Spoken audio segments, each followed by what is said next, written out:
Quanta malta é que está aqui, por acaso? Nem sei. 17, 15, vá. Estão a ver o meu ecrã, não estão? Uhum. E browser, e editor, e coisas.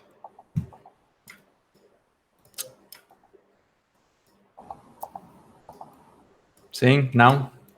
Sim, Talvez? Ok. Pronto. Vou começar então, se me está tudo a ver. Bem-vindos à terceira sessão. Nesta sessão vamos falar, acho, quase exclusivamente de testes.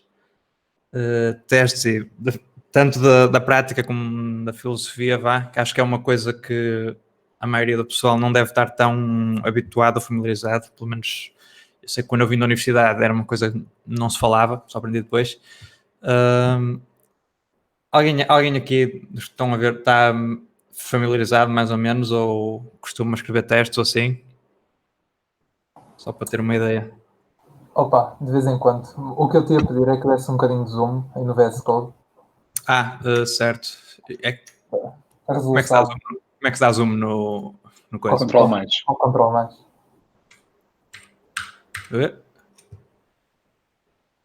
Tá bom? Mais? Ou dá mais um, se calhar. Não ficar monstruoso. Pronto, se estiveres confortável assim, vai-se bastante bem. Não estou propriamente, mas desenrasca-se. Deixa-me só fechar aqui coisas antes que as notificações do WhatsApp comecem a aparecer para aí. Bom, já perdi janelas outra vez. Ninguém respondeu à pergunta de testes, vou assumir que é um não, então. Pronto, o Mendes já usou, ainda bem. Pronto, como eu fazia teste na universidade, e se calhar como a maior parte de vocês fazem para os trabalhos, é ir escrevendo código e, quando possível, compilar, correr manualmente, ver o resultado, ver que deu asneira, tentar mudar e repetir.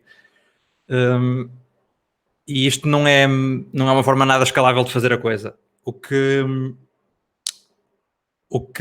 quase toda a gente faz e que toda a gente devia fazer na indústria é escrever testes automáticos, que é basicamente, além do código da vossa aplicação, escrever em paralelo testes a esse mesmo código que vão correr automaticamente e vão automaticamente apanhar erros e vão-vos avisar sempre que alguma coisa a acontecer, para permitir encontrar o erro, para vos impedir de fazer deploy de uma coisa que não está a funcionar, sem terem que vocês estar manualmente a lembrar-se de ir carregarem todos os botões e ver se estragaram alguma coisa.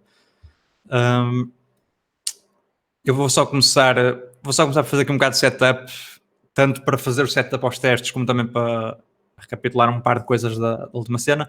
Pronto, isto é...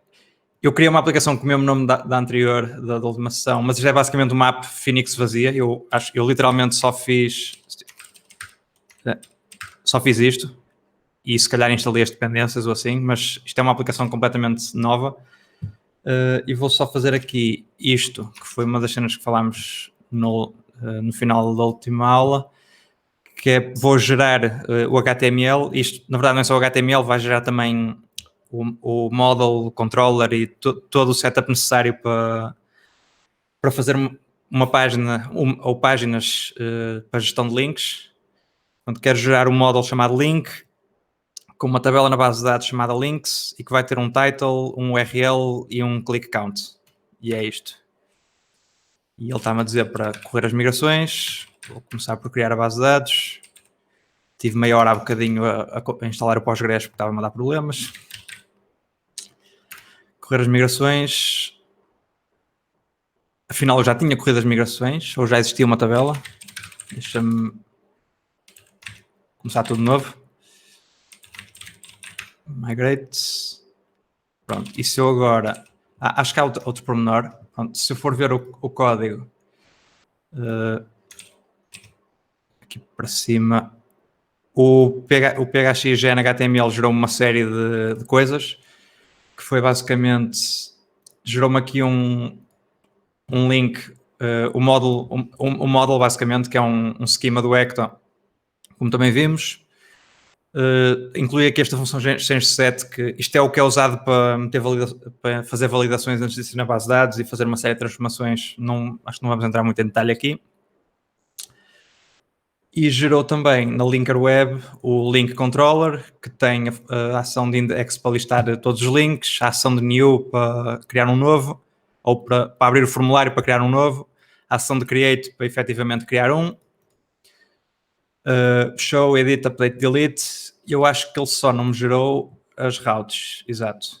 Falta vir aqui às routes e meter também, como vimos, resources, links, que vai para o link controller. E é isto. Pronto. E só com isto, eu vindo aqui ao servidor, ele pôs-me aqui o servidor a correr, e se eu for a barra links, acho que também vimos isto no final da última aula, se não me engano, ele gera-me esta página já toda bonita, em que eu posso vir aqui, criar um link, dar-lhe um title, dar-lhe um URL, que pronto, idealmente seria uma coisa assim, click count, e ele grava-me. Pronto, e temos aqui uma listagem de... Eu sei escrever web bem, aparentemente. Pronto, podemos editá-lo, podemos apagá-lo, podemos fazer aquela coisa toda. Pronto, agora vamos à parte dos testes. Os testes são uma coisa que vivem, no caso de Elixir, vivem aqui na pasta teste, e também ao criar a aplicação de Phoenix, ele já inclui aqui um setup para termos os testes a correr, ou para termos os testes configurados, aliás, e se quisermos correr os testes que temos na nossa aplicação, só temos que fazer isto, mix test. E ele vai compilar a nossa aplicação de novo, porque está a compilá-la em modo de teste e não em modo de dev, conforme estas coisas que falámos também da outra vez. Ou seja, em vez de usar o dev XS, vai usar o teste XS. E depois de compilar tudo, que deve estar prestes a acontecer, vai falhar porque a base de dados não existe. Ok? Porque em teste ele usa uma base de dados... estas configurações da base de dados em teste são diferentes. Ele usa uma base de dados própria, em vez de ser linker underscore dev, é linker underscore test. E depois aqui uma cena de partições que eu nem sabia que existia agora, mas neste caso não existe. O que eu tenho que fazer é, para o mixenv teste, tenho que fazer outra vez aquela coisa toda de criar a base de dados e correr as migrações. Basicamente repetir o mesmo, ou aparentemente não. O que é que... Agora estou muito confuso. Já sei. Pois é a mesma coisa da há bocado. Eu já tinha esta base de dados criada. Pronto. Agora basicamente temos duas bases de dados. Aliás, se eu fosse mostrar, não sei se consigo mostrar aqui, mas posso tentar. Não tenho PGAdmin. Portanto, Não tens o PSQL? tenho PSQL, de facto. É isto? Sim, agora podes fazer barra D. Barra D. Ou barra C? Eu não sei. É um dos dois. Na barra C faz connect.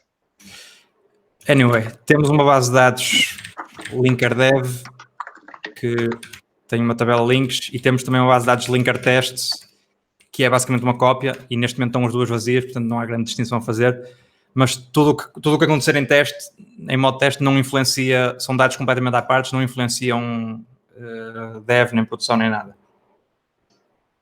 E portanto, se eu agora correr os testes outra vez, ele vai correr 19 testes. Basicamente aparece aqui uma coisa verde toda bonita. Cada ponto destes é um teste que correu. E ele disse que correu 19 testes, 0 failures, está tudo verde. O que isto diz é que todos os testes correram com sucesso. Que testes são esses?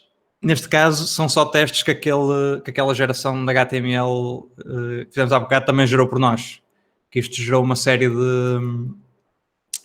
de testes que fazem coisas. Não é muito relevante para aqui o que essas coisas fazem. Aliás, o que eu vou começar por fazer é apagar isto.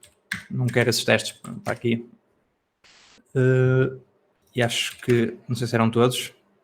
Tem aqui mais uns quantos. Pois, ele gerou testes para o controller. Vamos apagar isto também. Não quero nada disto.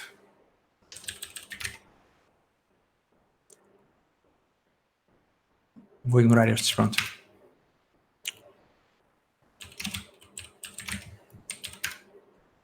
Pronto, temos 0 testes e ao correr os testes correu tudo bem porque nenhum teste falhou, o que é bastante óbvio. Alguma dúvida até aqui?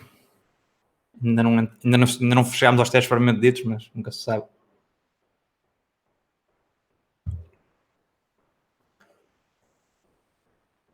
Dar aqueles 10 segundos ao acordo de espera enquanto alguém possivelmente escreve no Meet. Então, Natos, como é que vai a vida? Está tudo bem com a família? Está frio aqui em casa. Bom, testes. O que é um teste? Um teste é uma coisa que se escreve assim. Quero testar que 1 + 1 = 2 e dentro disso um bloco. É literalmente esta a sintaxe. Queremos fazer um teste, passamos como argumento a descrição que quero dar a esse teste, que pronto, a convenção é descrever aqui o que é suposto o teste estar a confirmar, e aqui dentro vamos escrever código que tenta validar isso. E o que vamos fazer é x igual a 1 mais 1, eu já não sei escrever, e vamos agora confirmar que o x é igual a 2. Isto aqui são 2 iguais, mas a minha fonte mete este caractere mais bonito, mas só para não haver confusão, isto é igual, que é o operador de comparação. O que é que isto faz? Isto é óbvio, o x é igual a 1 mais 1, isto está a comparar os dois, o x é igual a 2, isto é uma função que vai retornar true or false, neste caso true, e assert é uma expressão, é uma função específica dos testes, que se o argumento que lhe dermos, isto pode ser visto assim, se lhe passarmos uma coisa que retorna true ou ou truth e pode retornar outras coisas que são consideradas válidas também, isto considera que esta assertion passou, ou seja, é válido. Se isto retornar falso, quer dizer que tentámos validar uma coisa, essa coisa não se verificou, logo o teste encontrou um erro, ou o próprio teste está errado. Pode ser uma das duas coisas. Por exemplo, se eu correr o teste, um teste passou, nenhum falhou. Se eu me enganar e puser x igual a 1 mais 2, isto agora vai falhar. Falhou exatamente, ele diz-nos falhou o teste, data teste XS linha 4, está a apontar para aqui. Esta linha estava à espera de um 2 e encontrou um 3, ou seja, este teste falhou. Isto diz-nos que, pronto, neste caso, é o teste que está mal escrito. A outra hipótese é que este teste está a testar funções que estão elas próprias mal escritas e, portanto, aquilo que nós fizemos na nossa aplicação não está a funcionar como nós estávamos à espera. E, portanto, mais vale não fazer deploy, corrigir primeiro. Idealmente, num cenário de desenvolvimento normal, o que acontece é que todos os testes que tivermos aqui vão automaticamente ser executados sempre que fazemos alguma alteração ao código, lançamos uma versão nova ou tentamos fazer um deploy ou assim, e se alguma coisa falhar nos testes, o processo é bloqueado, ou seja, só acontece o deploy se todos os testes que tivermos aqui escritos passarem.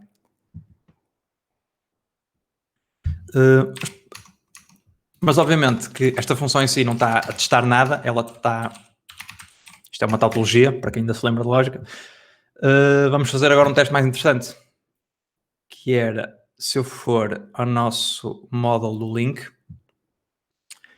pronto, isto é aquele que, só para relembrar também, isto era aquela coisa que se nós fizermos linker.data.link e dermos aqui um title e um URL e passarmos isto para o linker.repo.insert, não? Create?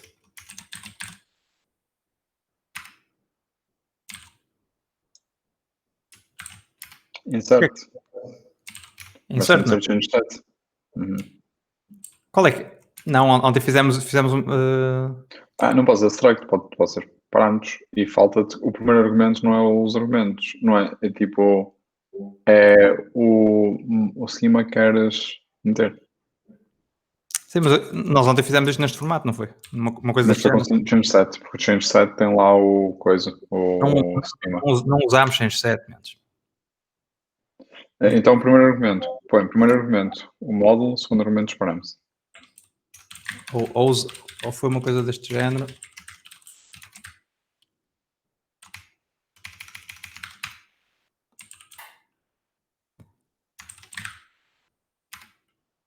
está ali.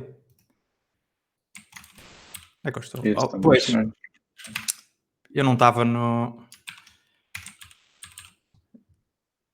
Exato, eu não estava na consola certa.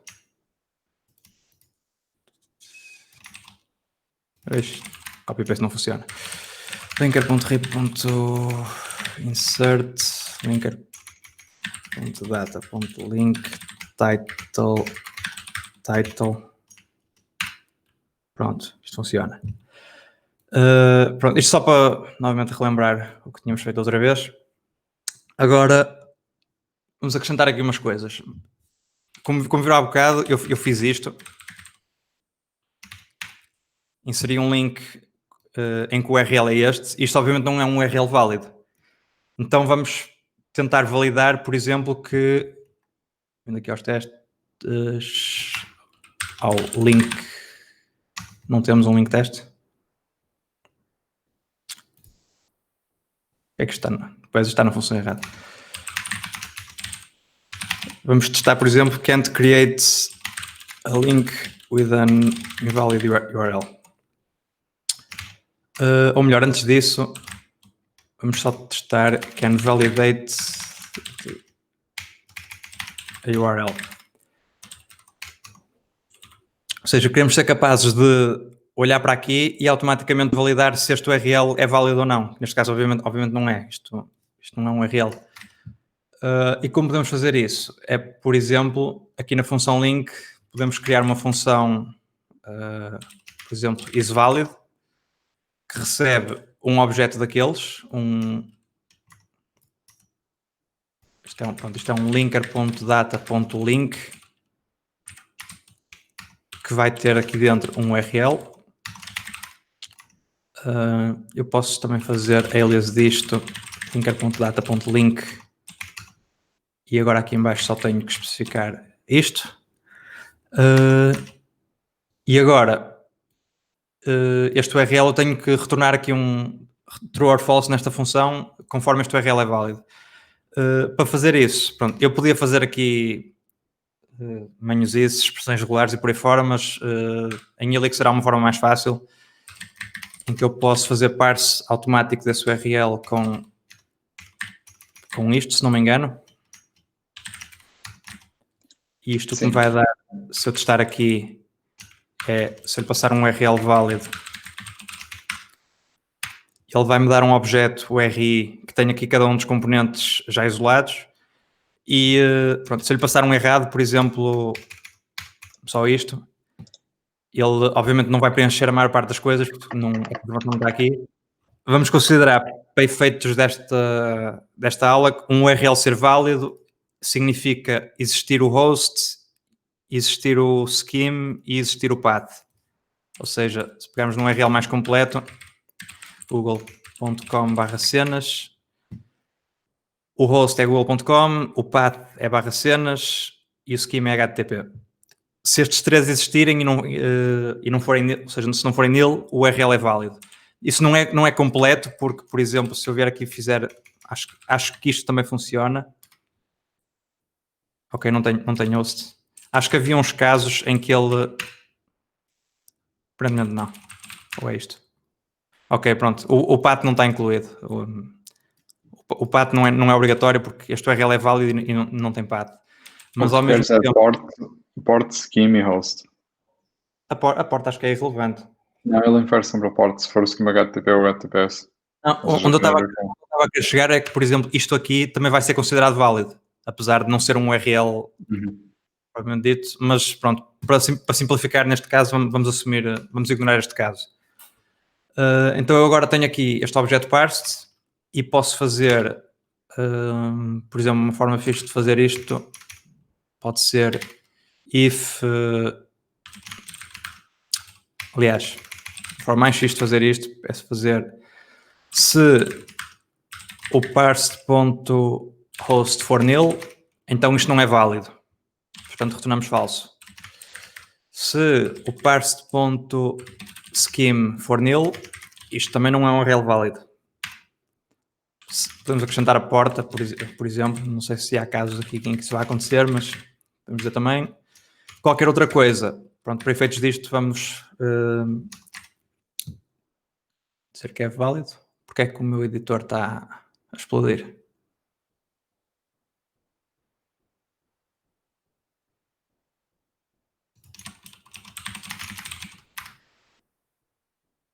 Aqui um erro algures. O que é que eu me enganei?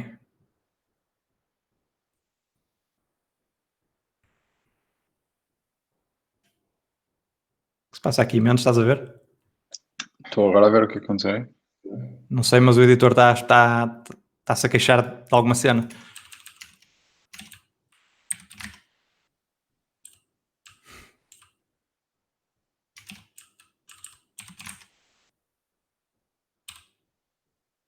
Oh, Acho que foi.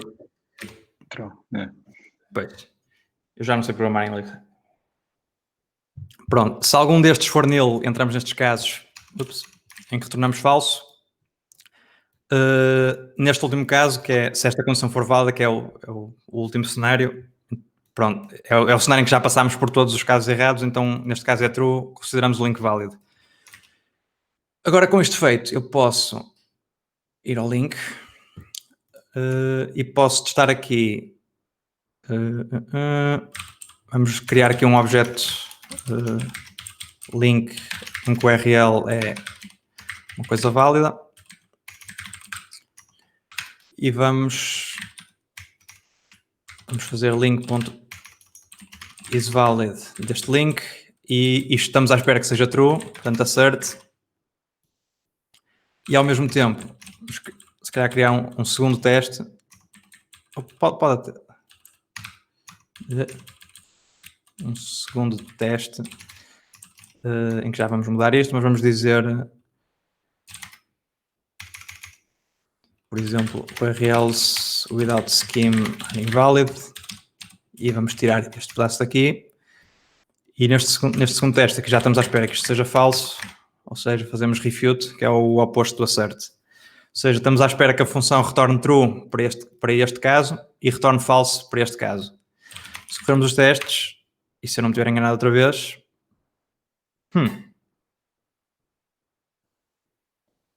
Enganei-me outra vez. Nice.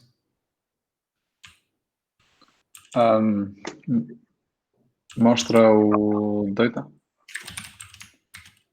Falta o alias. Sim, isso também. Por que não está a aparecer os erros? É uma boa questão. Disclaimer, eu não uso VS Code no dia a dia, uso o Vim, portanto é normal que isto não esteja tão bem configurado como devia. Pronto, temos 3 testes, os 3 correram. A parte fixe agora disto é que se algum de vocês, se o vosso colega de grupo no futuro vier aqui e apagar esta linha por engano, a pensar que está a simplificar o código, não era aquela que eu... Está aqui um bom caso de um teste que não cobre tudo. Exato, exatamente. Ele deve inferir que é HTTP. Será que um scheme... URI.parse. URI. Como é que tu validaste o erro? Tirei isto.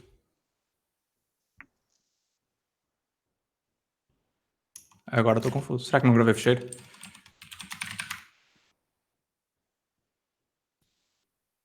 Não, estava certo. Tu apagaste isso, então aquele passou. Não, mas não era suposto passar, não é? Ou estou a interpretar mal? O URL. O teu teste não é de acertar Não, tá que ele não está válido? Desculpa, eu não percebi nada. Nada, ignora, também estava a interpretar mal. Não, está bem, isso está a fazer o que é suposto. Se tu pagas aquela linha, a verificação do schema passa a fazer default true.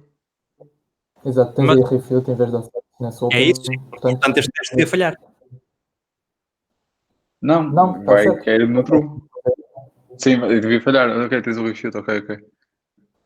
É isso que eu estava a tentar perceber. Não sei se sou eu que estou aqui a confundir alguma coisa.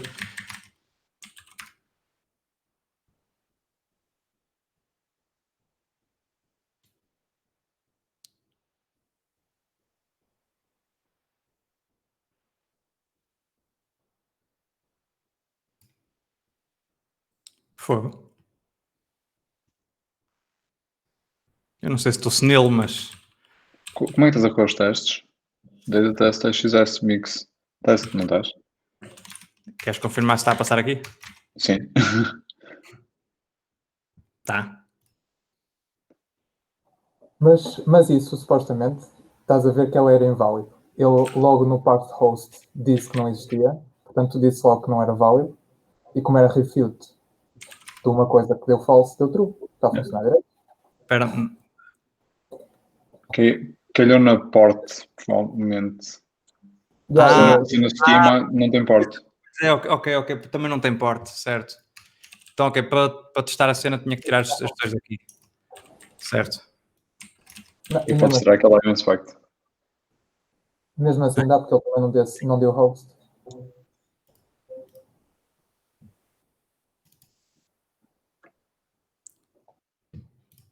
Não, está bem. Sim, está bem. Pronto, foi aqui uma confusão estúpida da minha parte. Sim, tens de tirar 6 e depois já deve falhar. Yeah. Anyway, é mais fácil simplesmente tirar tudo para demonstrar a cena. Pronto. Ele agora estava à espera. Linha 18. Este teste aqui. Estava à espera que este teste refutasse isto. Aquilo na verdade retornou true. Portanto, alguma coisa está mal. Que foram estas linhas que foram apagadas. Pronto, isto que nós os três passámos aqui agora é o que acontece muitas vezes. Que é durante o decorrer normal do desenvolvimento, um teste vai falhar e vocês vão andar às aranhas a tentar perceber porquê. E por muito que às vezes seja frustrante, é importante porque se está alguma coisa a falhar, é sinal que alguma coisa não está a correr como vocês esperavam, portanto, ou o teste está mal ou o código está mal e de alguma forma tem que ser corrigido. Já agora, para simplificar também, uma coisa que também dá jeito é saber que vocês podem, por exemplo, correr mix test e depois passar o caminho para um teste, para um fecheiro de teste em particular e ainda pôr aqui, por exemplo, 18, para dizer que só querem correr linha 18 e o que ele vai fazer é vai correr o teste que estiver mais próximo desta linha. Ou seja, neste caso ele encontrou 3 testes, mas 2 deles foram excluídos. Ele basicamente só executou este teste aqui. E se estiverem a testar ou fazer debug de uma única parte específica, isso dá muito jeito para isolar o problema e para não terem que correr os testes todos de uma vez, que quando são demasiados começa a demorar muito tempo.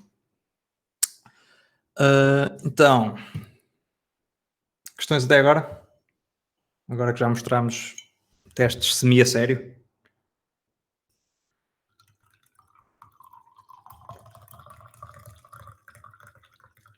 Enquanto eu dou aquele silêncio awkward para meter mais chá na caneca. Então, Naps, a família vai boa. Impecável. Bom.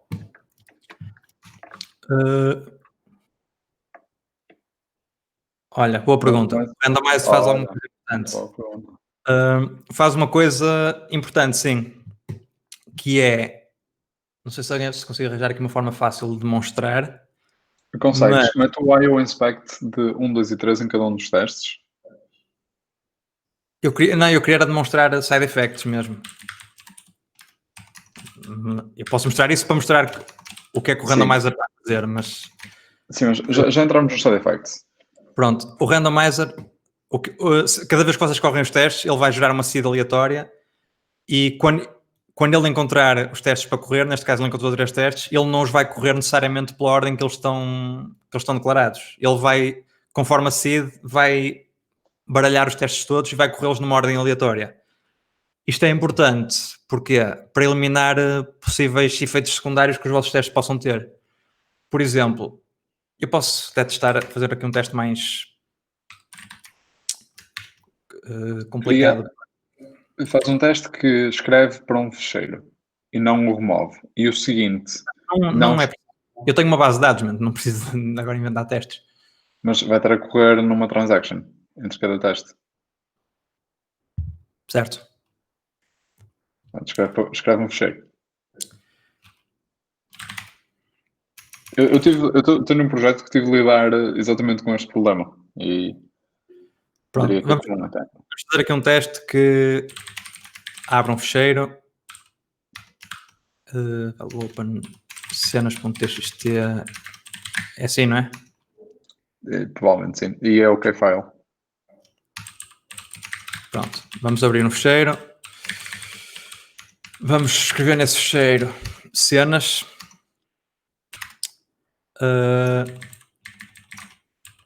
E pronto, e o teste não vai fazer nada, tirando de escrever no fecheiro. 31. Queres a linha 31? Com esta linha 18 só. Posso ver tudo. Linha 28.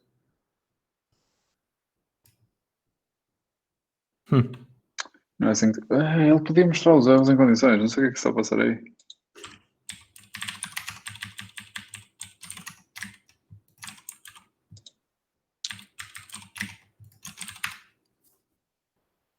Nem assim. Não. Vamos ver como é que se escreve para fecheiros.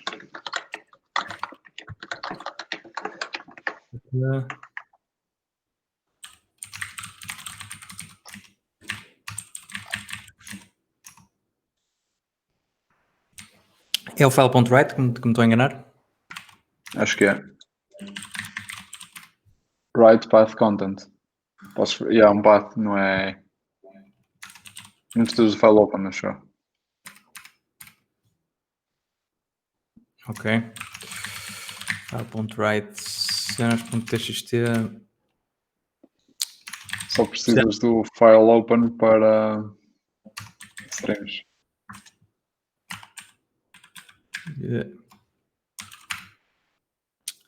Pronto. E agora tenho aqui um fecheiro de cenas. Pronto. Temos aqui um teste que no meio do seu trabalho escreveu para um fecheiro. E vamos supor que isto não fazia parte do teste, que era a vossa própria aplicação, alguns na lógica, gerava fecheiros. E depois temos aqui um outro teste ao lado que não está nada relacionado com este, que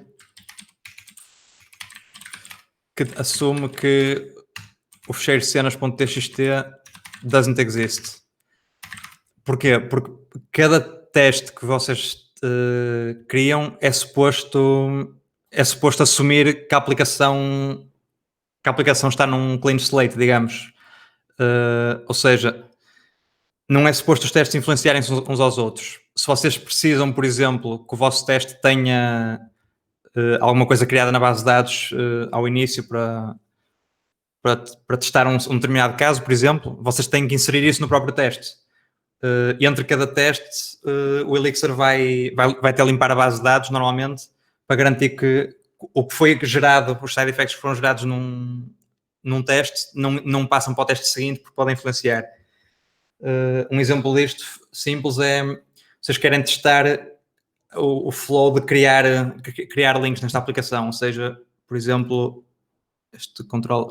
o link controller que estava aqui, não, o link Eu tenho um exemplo de trabalho, na verdade.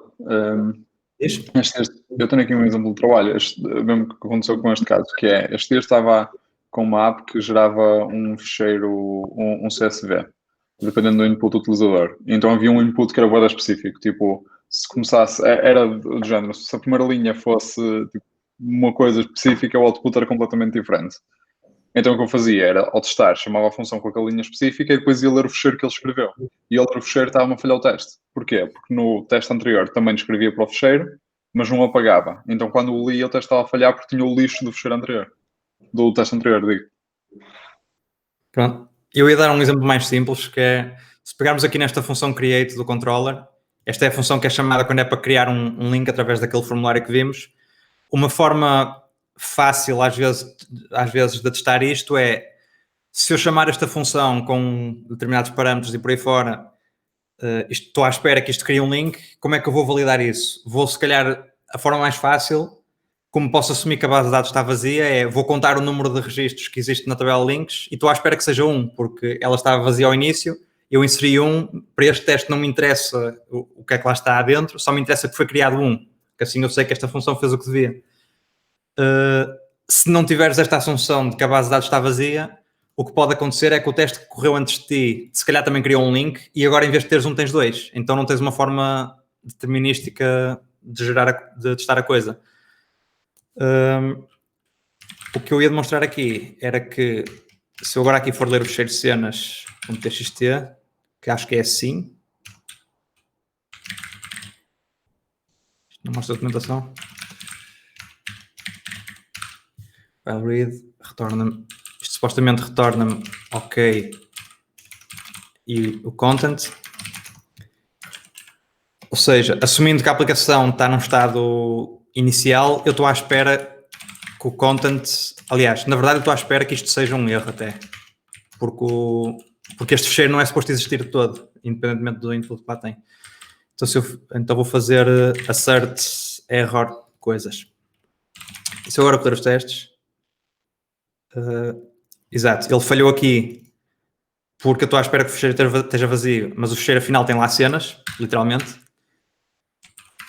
Possivelmente, se eu agora à medida que correr os testes, acho que nem vai acontecer aqui, não sei se eles têm que estar em fecheiros diferentes, mas como este randomizer baralha a ordem dos testes, eventualmente isto pode correr bem uma vez porque calhou deste teste correr antes daquele, e nesse caso correu bem, mas na realidade o teste está a partir de uma assunção errada. Portanto, alguma coisa está mal na mesma, só que não acontece todas as vezes. O que este randomizer faz é impedir que esses side effects fiquem escondidos, porque se os testes corressem sempre na mesma ordem, o teste que estava acima ia sempre correr antes, logo não ias apanhar possíveis side effects. Ok? Já percebi, ok. Já agora, isto vocês podem forçar isso. Por exemplo, se descobriram, como acontece às vezes, existe um par de testes que só numa ordem específica é que me causa problemas. Eu quero tentar fazer debug disso.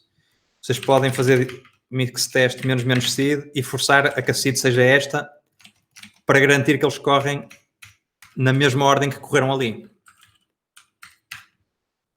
E ele agora vai sempre correr com esta seed e conseguem reproduzir mais facilmente a coisa. Mas isto já em casos mais estranhos, digamos.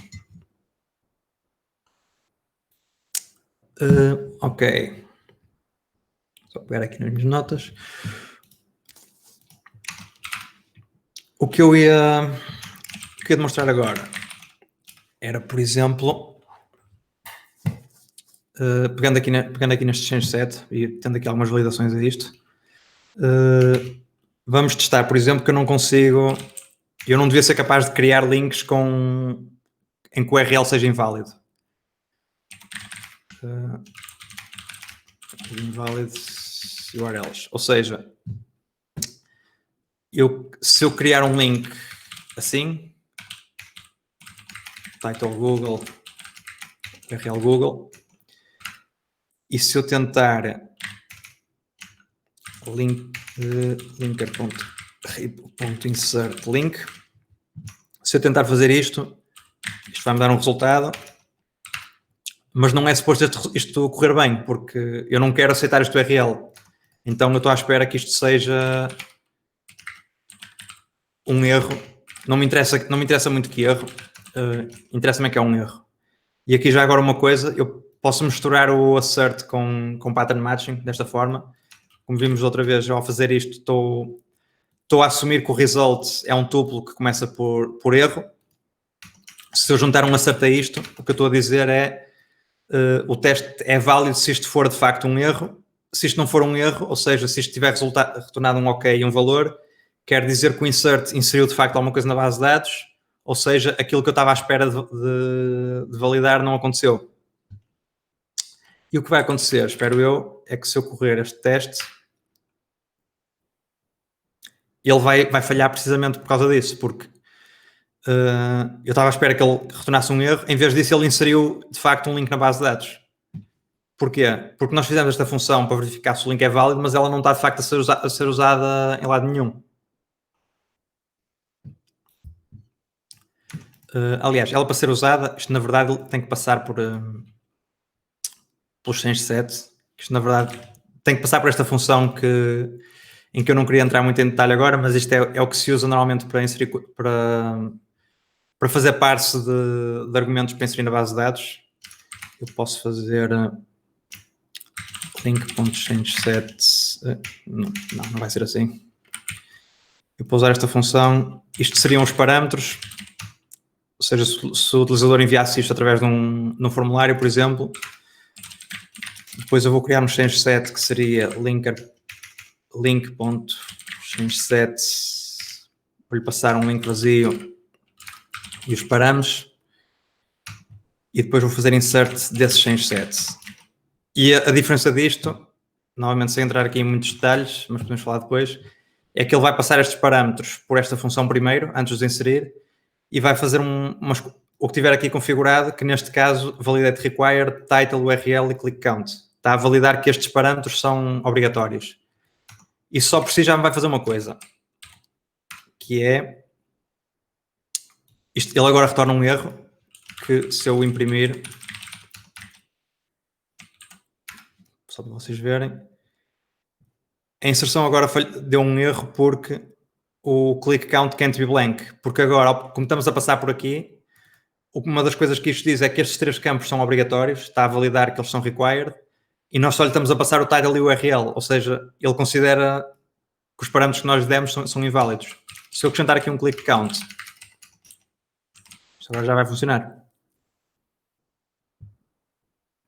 Ok, vai funcionar na medida em que inseriu, mas para o que nós tínhamos aqui, para o que estamos a tentar fazer, não é suposto isto funcionar ainda, porque o URL não é válido. Mas ok.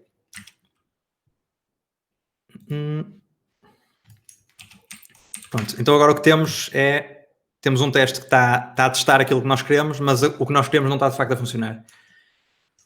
E o que nós queremos é adicionar uma validação aqui, que validate só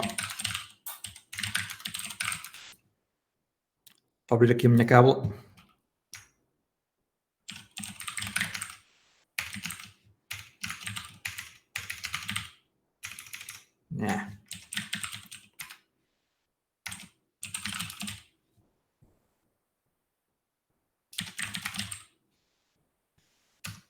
Peço desculpa, estou aqui problemas com tabs.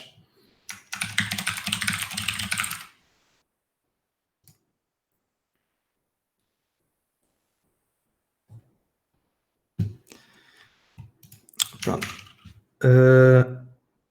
Eu, para mostrar a validação para passar por esta função, ou seja, para incluir esta função aqui neste pipeline de validação, eu tenho que criar uma outra função custom, já vamos ver porquê.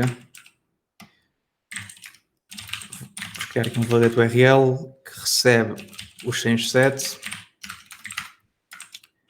e vai fazer aqui uma coisa, fazer validate change set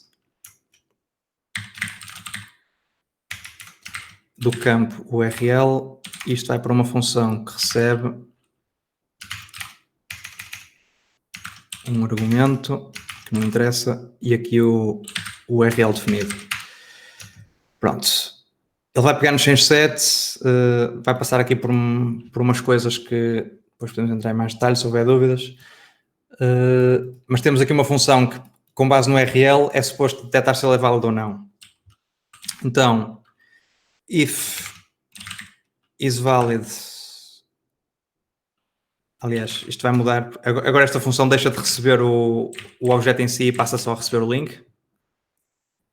Se este URL for válido, então não acontece nada, e isso neste caso responde a enviar uma lista vazia, porque se ele não for válido, o que temos que fazer aqui é retornar um erro neste formato.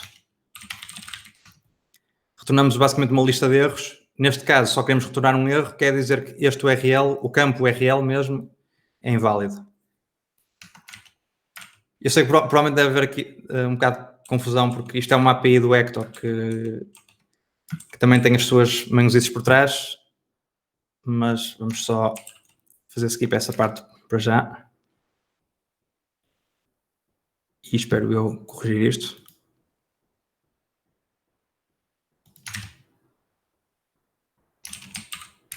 O que é que está mal aqui? Teste linha 20. Pois. Estes testes agora já não recebem um objeto inteiro, só recebem mesmo isto. Portanto, tenho que os mudar também.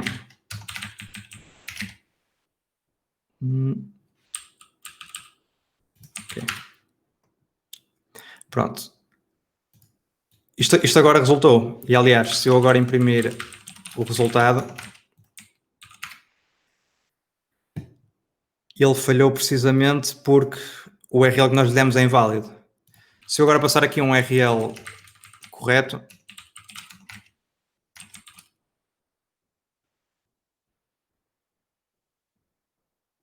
ele agora deu um OK link, portanto, agora correu tudo bem. Ou seja, a session falhou, etc, etc. Como neste caso estamos a testar que não devo ser capaz de criar URLs com links inválidos, o que eu quero fazer é criar parâmetros em que o URL é inválido e confirmar que isto retorna um erro. Novamente, se depois alguém chegar aqui e apagar esta validação por engano, ao correr os testes, o teste vai falhar, logo sabemos que alguma coisa está mal. Estamos a tentar inserir uma função de remoção da BD.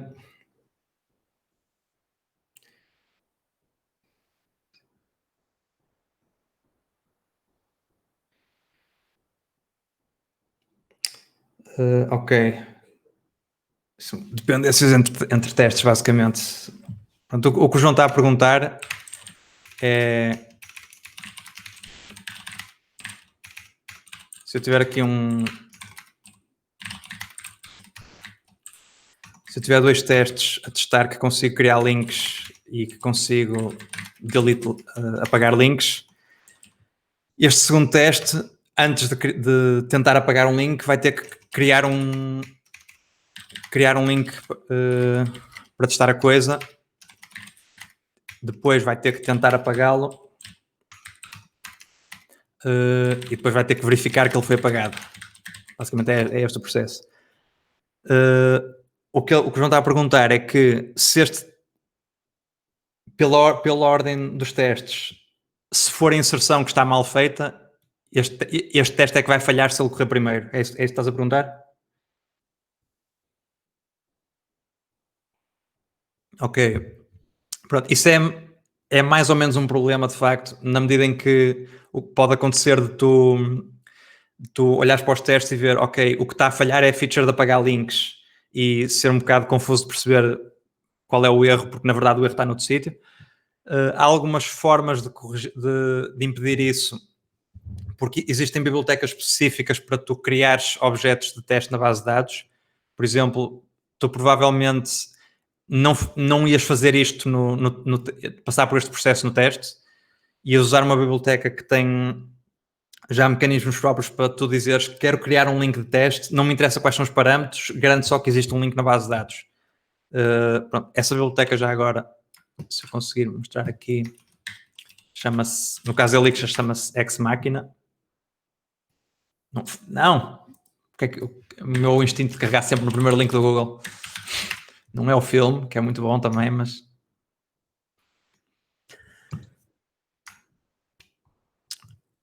Pronto, com esta biblioteca, tu nos teus testes definias factories para todos os módulos que tens e no teste apenas dizias quero criar um comentário ou quero criar 3 comentários e vou fazer override a 1 ou 2 atributos e por aí fora, mas no fundo o que eu quero é que exista um comentário na base de dados.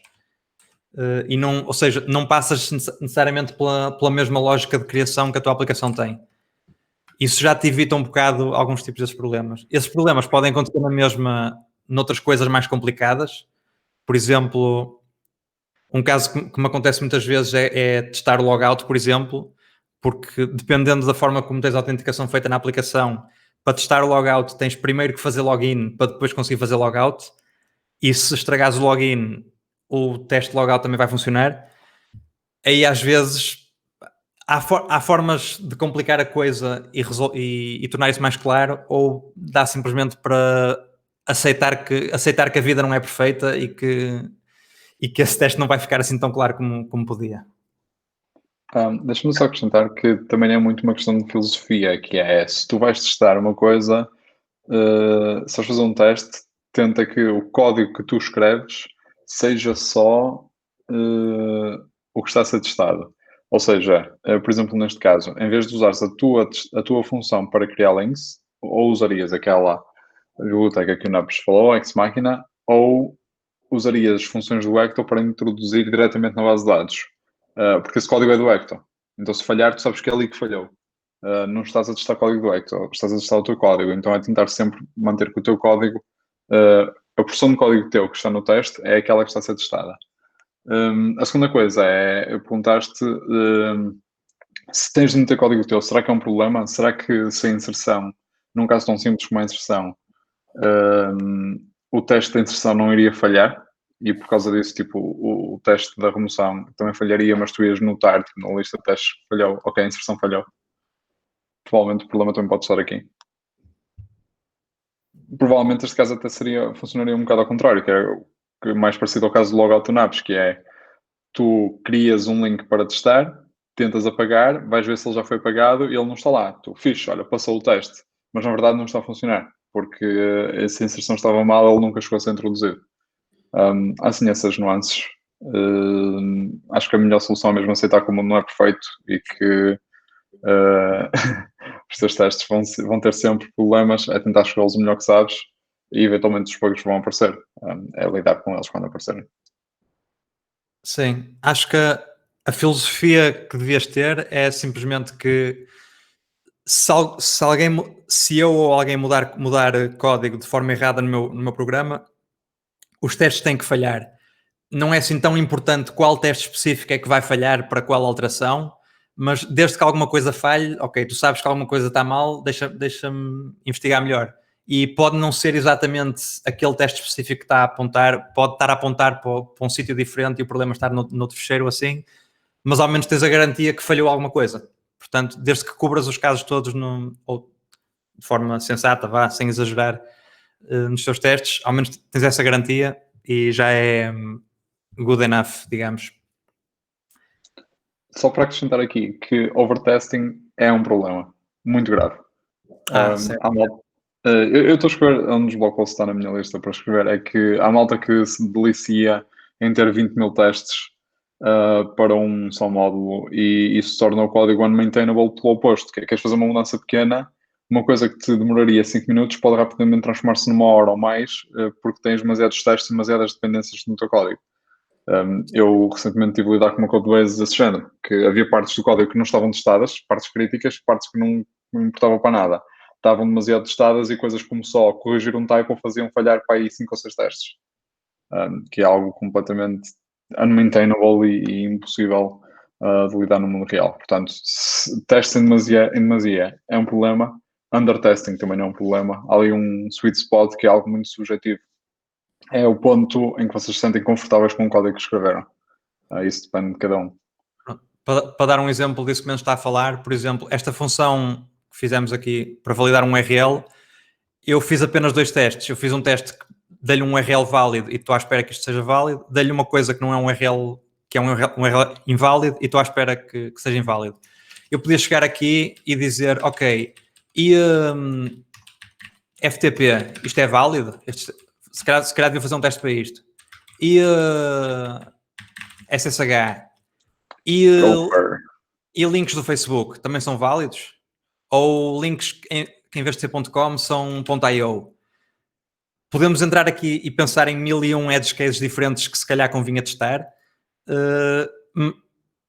mas também há que ser sensato. Por exemplo, testar que facebook.com e facebook.io como 2 testes diferentes, a nossa função não está sequer a tocar nessa distinção. Pronto, já está completamente ao lado do tal trade-off, que é daquelas coisas que, pronto, não há necessidade de estar a fazer este overthinking e a escrever esta quantidade de testes, que, pronto, neste caso são testes rápidos e web pequenos, mas se começarmos a fazer isto para features mais complexas e mais demoradas, acabamos com uma test suite que tem milhentas coisas que estão todas a testar no fundo a mesma coisa e nenhuma delas está a dar garantias novas. Portanto, é ser sensato, basicamente.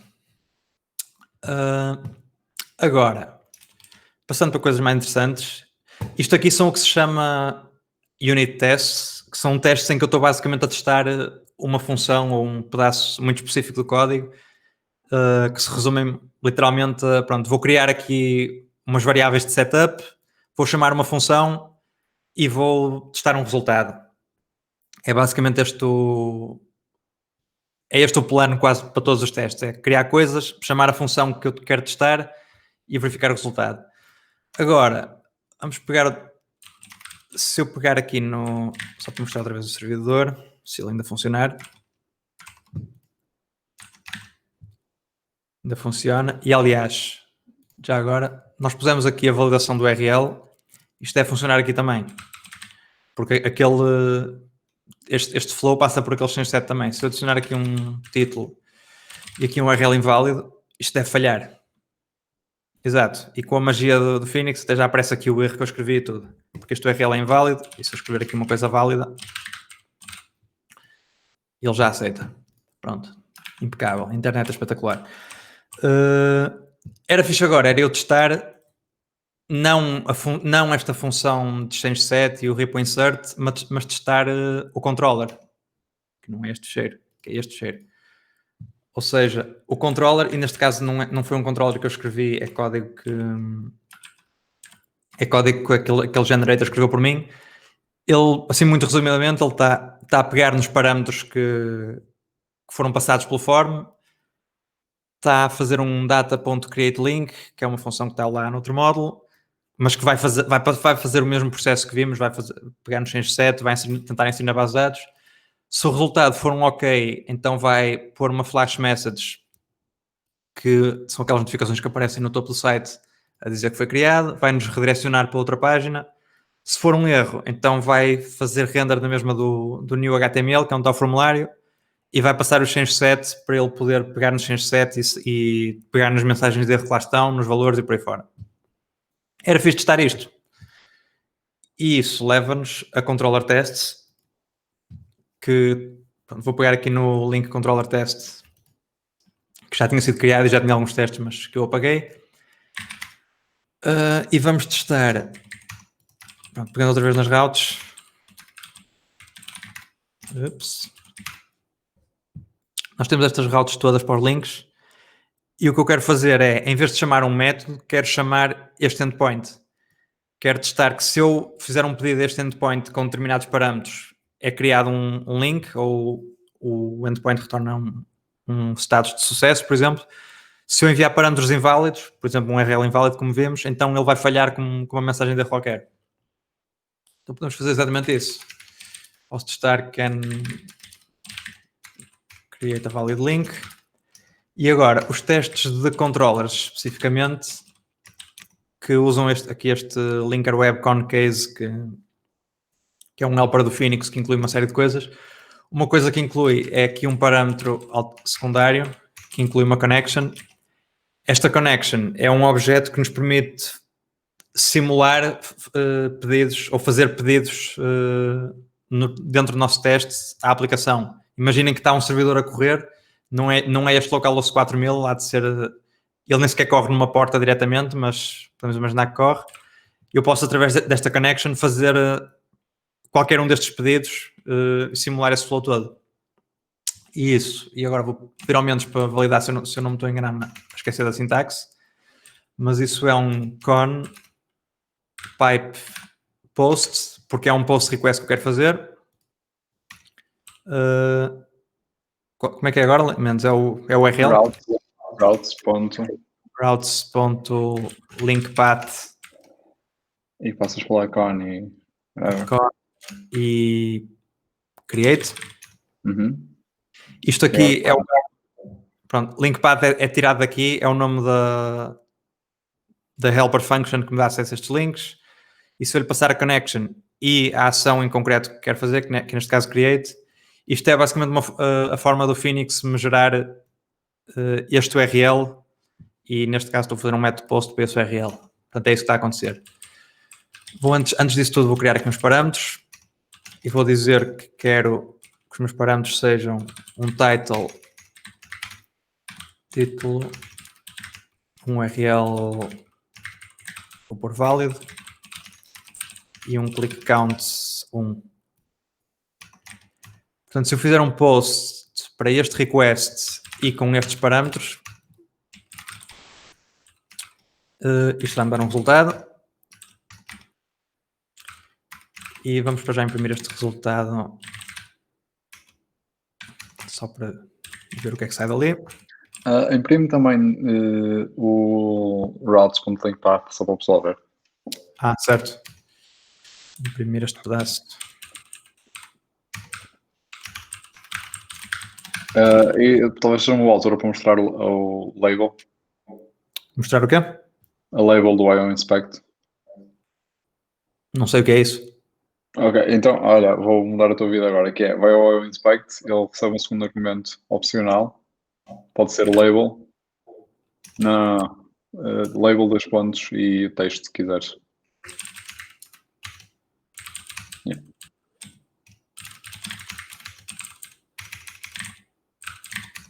Não sabia disto. É fixe, é muito jeitinho. Pronto, e vamos correr só este teste para não aparecer spam dos outros. Link controller test. Ele falhou, eu já estava à espera disto. Neste caso eu sei porquê, mas já lá vamos. Pronto, o link, basicamente esta função toda gerou-nos o URL/links, como a mim estava a dizer. Isto é só para mostrar esta parte. E não chegou aqui porque o post falhou. Eu esqueci-me que ele ia falhar e não ia chegar aqui, mas pronto, o post falhou já agora porque se nós voltarmos ao endpoint, os parâmetros que ele está à espera de receber não é este objeto, mas é sim um parâmetro link que lá dentro tem os parâmetros que era suposto. Ou seja, na realidade os parâmetros que ele está à espera de receber é um map nested dentro de outro map, em que aqui tem o link e depois tem, deixa-me só corrigir a sintaxe disto, o alinhamento vá. Pronto, os parâmetros são um objeto que tem um campo link e esse campo link por sua vez é que tem os parâmetros lá dentro. Pelo menos isto é a convenção em Phoenix. E ele agora pronto, o teste passou porque não há aqui nenhum assert, portanto não há nada a falhar, se bem que devia. E ele deu-nos aqui uma resposta que tem um bué de coisas. Só uma coisa importante, que é os testes em Phoenix e em Elixir, não é Phoenix, em Elixir passam by default, vocês é que têm de os fazer falhar. Isto é uma diferença importante, que é se vocês não usarem nenhum assert, ele vai passar. Vocês têm de explicitamente procurar fazer o teste falhar. É uma forma um bocadinho diferente de ver, na minha opinião, mais segura de ver do que outras frameworks. Sim, por isso é que qualquer teste tem sempre que ter um assert ou um refute, regra geral. Podia lançar uma exceção ou fazer outras coisas, mas mais vale não entrar por aí. Este resultado, ao fazer o pedido de post, o que ele nos retorna é um plugcon que não interessa para aqui, mas isto é basicamente tem a informação toda do pedido e da resposta HTTP que foram feitas, em que se eu encontrar aqui no meio deste spam todo, pronto, o response body, isto é o HTML que, pronto, neste caso é um redirect, porque ao criar um link aquilo estava a fazer um redirect para outra página, não é relevante para aqui. E um status 302. Esta parte é que é a que me interessa para aqui, que é ao criar um link com este endpoint, se o link correr bem, isto vai pôr uma flash e vai fazer um redirect para outra página, que neste caso o que está a acontecer é, se voltarmos ao servidor, só para demonstrar outra vez, se eu vier aqui,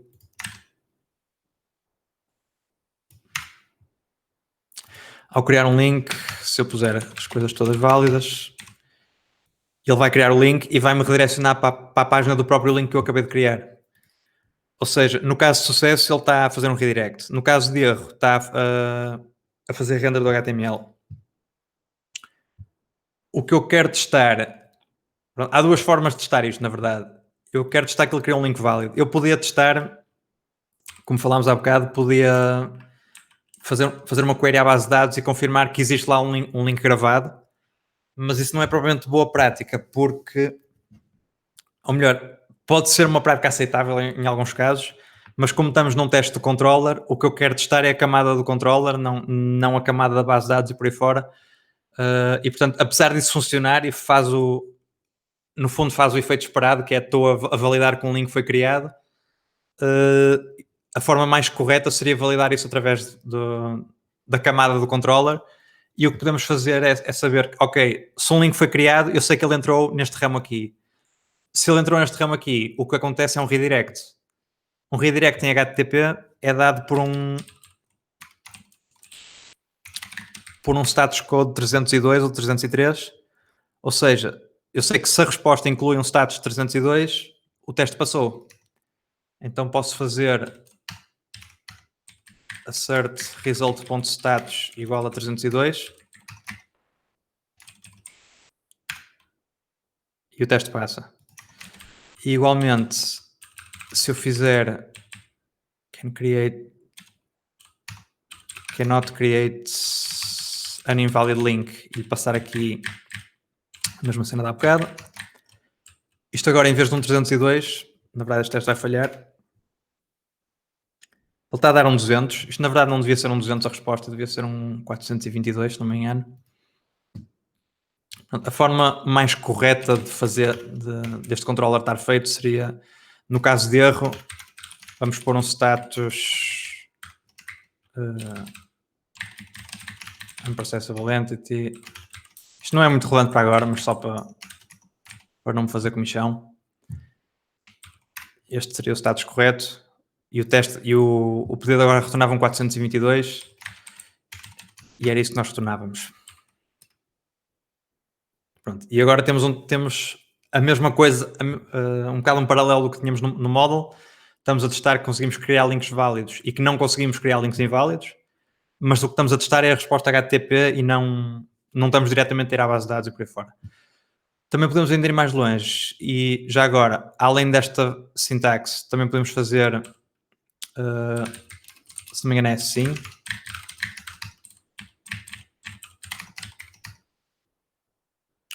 que faz o post.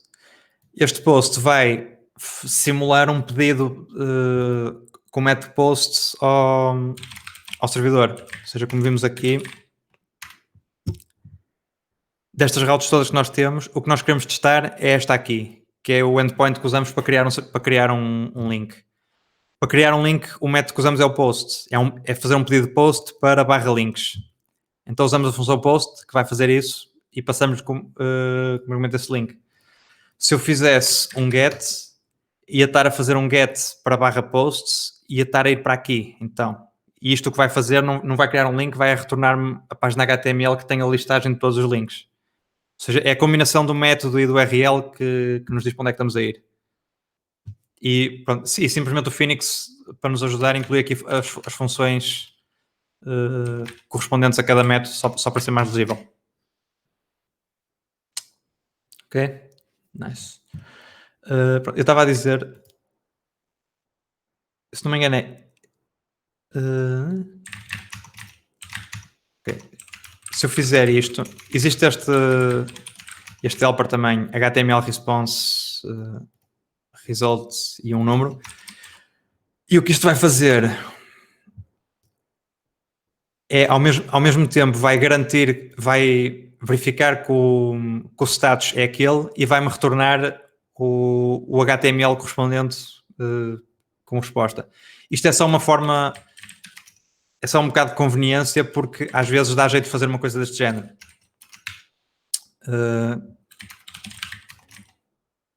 Se não me engano é isto. Pronto.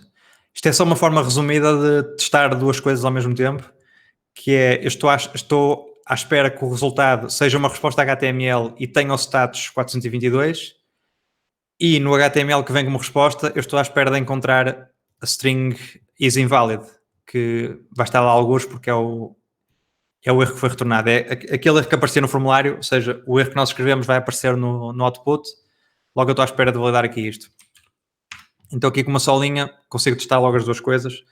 Ou seja, não só estou a testar que o URL que o link não foi inserido, o erro que eu estou à espera que apareça também aparece na página. Se eu agora vier aqui e mudar a mensagem de erro que é suposto ser retornada, o teste agora vai falhar porque estava à espera que no HTML encontrasse esta mensagem, em vez disso encontrou esta, portanto o teste falha.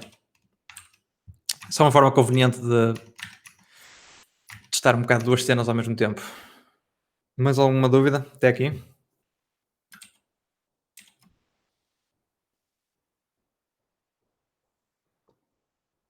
Quando eu pergunto se há dúvidas, nem é muito à espera de dúvidas, é mais para ganhar tempo de meter chá na caneca.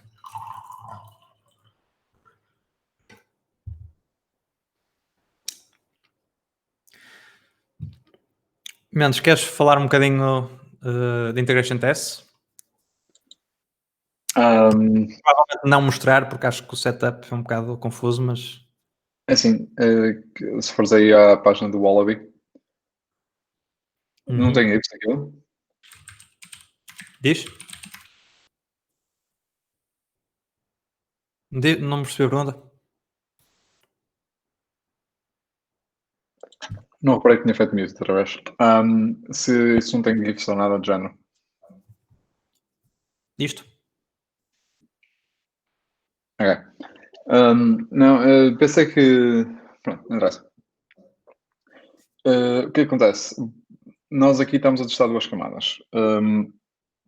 Uma delas bastante isolada, que é Unit Testing. Por exemplo, para testar módulos específicos, funções específicas. E Unit Tests é aquele primeiro tipo de teste que fizemos. E depois passamos para Controller Tests. Controller Tests é fixe para testar a camada web. Não é tão isolado no sentido de vocês só estão a testar o controller, porque apesar de tudo, por exemplo, naquele teste que fizemos, escreve na base de dados, ou seja, não é só o controller. Mas se vocês testarem aquela primeira parte, a parte da criação de testes, e não fizerem qualquer tipo de asserções ou assunções e asserções sobre a parte dos dados, a business logic, aquela parte da criação de links, e focarem nos vossos testes, no input e output web, então estão a ter isolamento de testes. Acontece é que, como nós sabemos, a soma das partes nem sempre é igual ao todo. Ou seja, nós podemos ter uma coisa, podemos ter inserir na base de dados links a funcionar, a API a funcionar, a parte do post e assim está a funcionar, mas se calhar o nosso form está mal feito. E isso só conseguimos ver quando vamos lá testar manualmente. Ora, testar manualmente coisas é muito, muito chato e ninguém quer fazer. Então, existem bibliotecas, por exemplo, o Wallaby, que fazem integration testing. Integration testing é, através de código, dizerem ações a fazer. Neste caso, neste primeiro exemplo que aqui temos, em vez de receber uma con, recebemos uma session, é igual à con, é mesmo o efeito da con, mas com coisas válidas para o Wallaby. E o que fazemos é visitar aquele URL, procurar o text field new to do e preencher com write my first Wallaby test, carregar num botão e ver se no resultado há o texto created a to do com aquela classe CSS, coisas desse género. O que aqui está a fazer, essencialmente, é simular o input do utilizador, é correr um cenário. E isto permite-vos fazer coisas como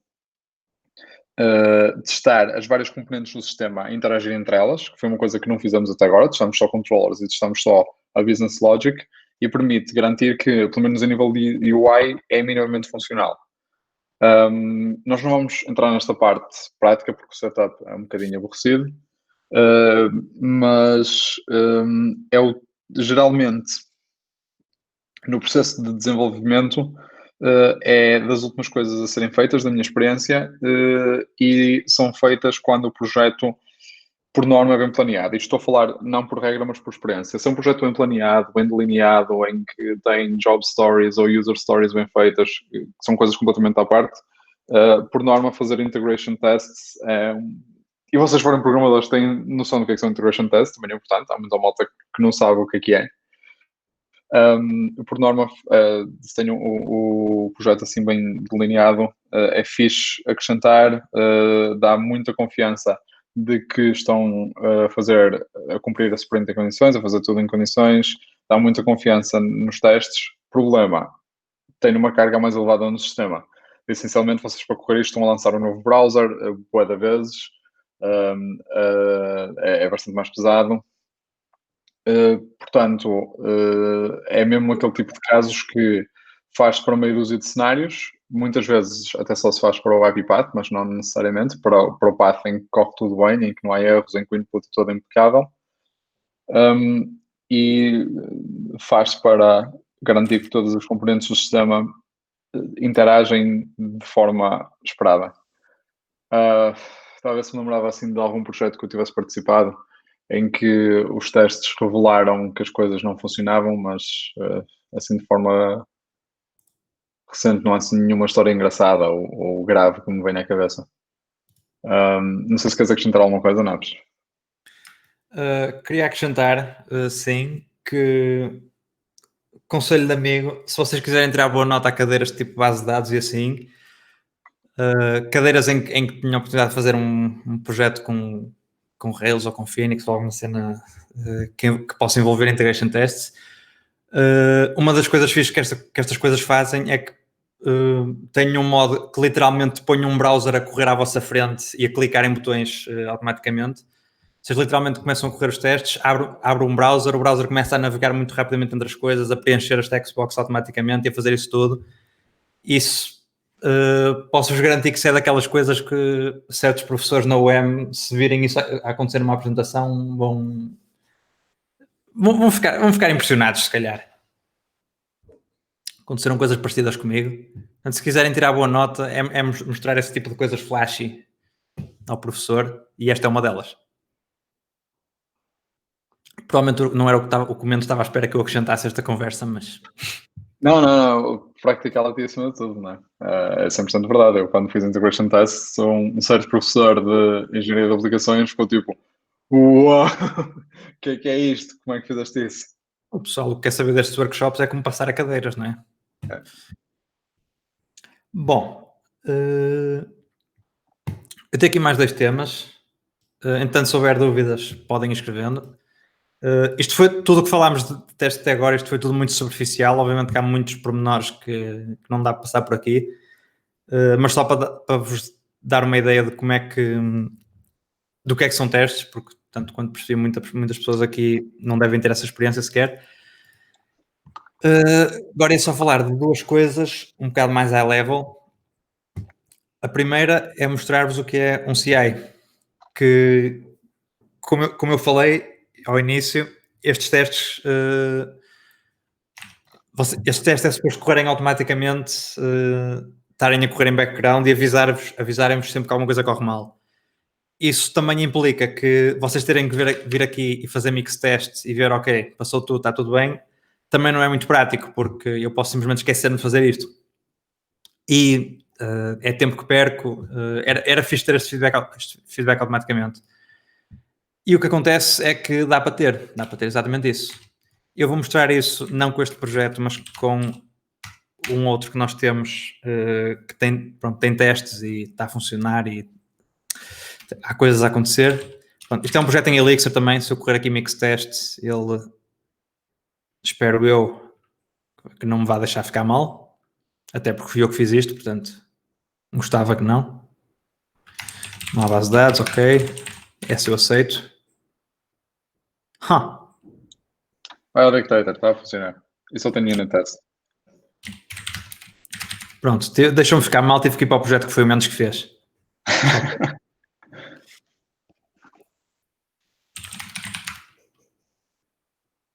Compilar, ok.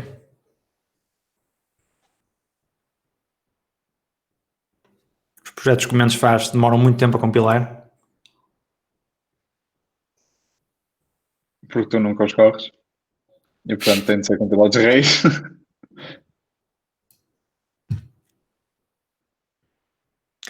Até o output se queixa. Corres isso. Pronto, ok. Pronto, isto é um projeto pequenino, tem 25 testes, aparentemente estão todos a funcionar. O que eu vos queria mostrar é onde é que estes testes estão a correr e o feedback automático que nós temos disto tudo. Se eu for este projeto no GitHub, isto está open source, tudo o que eu vou mostrar vocês podem ver também. Pronto, está aqui o source code, não interessa muito. O que interessa é que o CI, neste caso estamos a usar as GitHub Actions, há outras opções, esta é que nós estamos a usar. E o que acontece aqui é que para cada, não necessariamente para cada commit, mas para efeitos desta conversa podemos dizer que é, sempre que eu fizer um commit ou fizer um update aqui ao repositório, ele vai automaticamente correr aqui um workflow. Eu já vos vou mostrar a configuração disto. Este workflow vai fazer uma série de complicações, mas no fundo está aqui o resumo, a parte principal, que é vai fazer um setup, vai correr mixed apt-get e vai correr mixed test. Isto aqui dentro, pronto, está a fazer exatamente a mesma coisa. Isto vai acabar por compilar a aplicação, uns quantos warnings, e vai correr os testes. Se estes testes falharem, todo este pipeline das GitHub Actions vai ele falhar e isto aqui não estaria verde. Aliás, provavelmente há aqui builds. Cai uma. Pronto, exatamente. Há aqui alguma asneira aconteceu aqui. Houve aqui uma build que falhou. Estes jobs que estão aqui é porque este projeto está configurado para correr os testes em várias versões diferentes do Elixir, porque às vezes há detalhes que do Elixir 1.8 para o Elixir 1.9 mudaram coisas na linguagem e isso pode afetar algumas coisas deste projeto. Neste caso ele falhou logo aqui no Elixir 1.8, portanto nem se deu ao trabalho de correr os outros. Pronto, isto já foi há muito tempo, portanto os logos já nem sequer estão aqui. Mas iríamos ver os logs, porque iríamos ver que teste é que falhou da mesma forma como vimos no nosso terminal. Mostra esse pull request, para ser um bom exemplo. Diz? A utilidade disto. Esse pull request está aberto. Pode ser um bom exemplo. Está aí um aberto. É este? Queres ver? Sim, sim.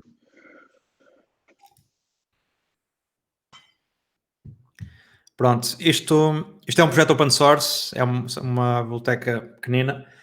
E neste caso isto é um pull request, uma feature nova que alguém, ou um bug fix, não sei, que alguém de fora está a propor. Esta pessoa basicamente fez umas quantas alterações ao código, está a propor, isto é o readme, pronto, está a mudar aqui pedaços de código que não é relevante para aqui o que é que ele está a mudar ao certo. O que é relevante é que quando ele abriu este pull request, surgiu estas alterações, isto automaticamente foi fazer aquilo todo e foi verificar, ok, com as alterações que este senhor fez, os testes ainda passam ou não. E íamos ver aqui o resultado disso. Ou seja, logo aqui, logo ao ver que tudo isto passou, já temos um bocado mais de confiança no trabalho que este senhor fez, mesmo antes de ver o código. Provavelmente eu vou ver também se as alterações que ele fez, se ele incluiu testes novos para cobrir o que quer que seja que ele alterou. Mas ok, isso depois envolve uma code review também. Pronto, podemos ver aqui que ele escreveu testes e por aí fora. Sim senhor, bom trabalho. Depois teria que se ver com mais detalhe. Mas automaticamente, se alguma coisa ali falhar, este pull request está logo num estado de falha, tem que ser corrigido antes de ser merged, temos logo esse feedback imediato. Isso acontece para todos os pull requests, para todos os commits que acontecem aqui. Aliás, eu acho que se for aqui à lista de commits também aparece. Exato. Cada commit tem aqui o estado em que ele correu. Pronto, quando sou eu a fazer coisas, às vezes dá asneira. E pronto, isto está tudo a correr no GitHub, não corre no meu computador, nem no de menos, é tudo lá automático, tudo configurado através de um ficheiro que... Será que eu consigo? Não consegues review-me aí. Sei isso que... tudo bem! Vai ser isto. Eu quero muito saber porque é que o meu não dá, crasha sempre. Isso é Vim ou é no Vim? Isto é o Vim, mas todo cheio de problemas de cores. Pronto, isto é configurado com este ficheiro YAML, que é basicamente uma notação em que eu descrevo que, pronto, quero criar um workflow chamado test suite, quero que este workflow corra sempre que eu fizer um push para o branch master ou para alguma tag, ou sempre que alguém criar um pull request.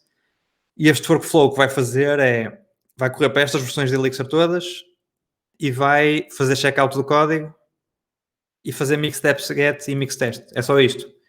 E com este ficheiro o GitHub sabe que tem que correr isto para cada commit novo ou cada pull request novo e vai fazer aquilo tudo que vos mostrei. Isto é grátis, pelo menos em repositórios open source e com umas limitações que chegam perfeitamente para a maioria dos projetos. Portanto, nem sequer há desculpa para não usar uma coisa destas. Vocês podem ter o GitHub automaticamente a validar o vosso código e nem sequer vos dá trabalho. Só vos dá trabalho quando as coisas correrem mal, mas vocês querem saber quando as coisas correram mal. Portanto, acho que só há a ganhar. Só uma questão. Diz. Que Queres aproveitar para fazer aí um branch novo em que adicionas falas do formatter, do Creda, e adicionas isso ao CI? Posso, mas vou fazer isso no Vim. Vou sair Força. daqui. Yeah, please. Como é que faço? Usa Alacrity. Já tem ligatures? Não tem. Não. Está bom a nível de zoom? Está ótimo. Pronto. Querias pôr o credo, é isso? E o formatter no CI. Vamos começar por isto. Isto era o que eu ia falar a seguir, portanto posso falar enquanto acrescento aqui, que era, para além dos testes, existe uma outra coisa que é bastante comum, pelo menos em linguagens mais modernas. Já deve acontecer para várias, mas é uma coisa que só está mais suportada hoje em dia, que no caso de Elixir se chama formatter, em que, se eu vier aqui um fecheiro qualquer, pronto, vou pôr aqui duas linhas em branco só para demonstrar o que eu estou a fazer, ou vou até fazer isto. Pronto, isto aqui é código válido, mas é código feio, é código terrível, não é nada legível. E a convenção em Elixir é fazer estes pipelines neste formato. Mas ao mesmo tempo é muito chato para os developers ter que estarem a fazer isto manualmente, ainda por cima quando se calhar dentro do mesmo projeto duas pessoas se calhar têm ideias diferentes de qual é a forma que fica mais legível e a coisa fica inconsistente e depois as pessoas não se decidem. E o que acontece em Elixir é que há uma convenção, há uma forma específica que a comunidade define que é a forma correta, digamos, de formatar o texto, e há uma ferramenta que automaticamente formata o texto por nós. Ou seja, eu pelo menos quando estou a programar Elixir, e quando digo Elixir isto também funciona para Ruby, para muitas outras linguagens. Hoje em dia deve haver mecanismos destes para qualquer linguagem. Eu não tenho que estar manualmente aqui a formatar o código e a garantir que estão aqui dois espaços e que a coisa não está desalinhada e cenas deste género. Porque o meu Vim, o meu Vim fez isto por mim. Existe uma ferramenta que eu não sei se consigo gravar isto sem o Mix Formatter correr por mim, na verdade. Consegues abrir o VI? Diz? Consegues abrir o VI? Consigo abrir o VI, ok. Não tenho disso. Okay. Não tens o Vim, mesmo Vim? Diz? Usa o Nano. Usa o Ed. Desafio tu as web. Não. Pronto, eu posso demonstrar de uma forma simples.